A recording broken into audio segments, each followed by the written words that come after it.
اے وہ ذات جس سے امید رکھی جائے تو نا امید نہیں کرتا، جس سے مانگا جائے تو محروم نہیں کرتا، جس کو پکارا جائے تو مایوس نہیں کرتا۔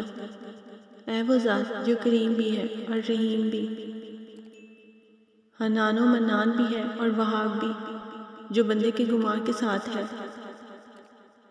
جس کے خزانے بے شمار، جس کی عطا بے کنار، جو سب کی سنتا ہے اور ہر چیز پہ قدرت رکھتا ہے۔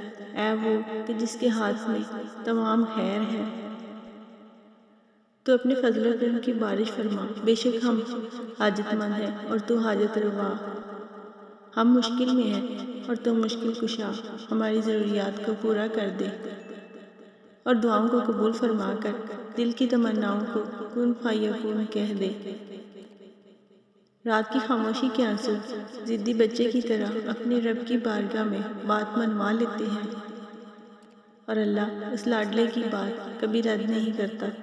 تہجد تک تو اللہ لے کر جاتا ہے، کیونکہ تمہاری دعاؤں پر کن فیکون کی مہر لگی ہوتی ہے۔ تہجد تو سفر ہے کن سے فیکون تک کا۔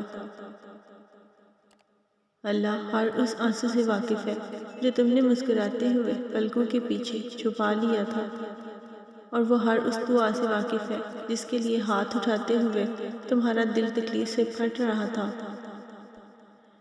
وہ ہر اس فریاد سے واقف ہے جسے تم نے تڑپتے ہوئے زبان میں دبا لیا تھا۔ وہ اس صدا سے واقف ہے جب تم نے کرب کے مارے سجدے میں گرتے ہوئے اللہ کو پکارا تھا۔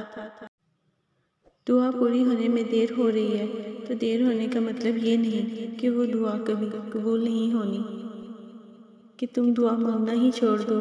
مانگنے کا مطلب یہ بھی نہیں کہ اسی وقت قبول ہو جائے۔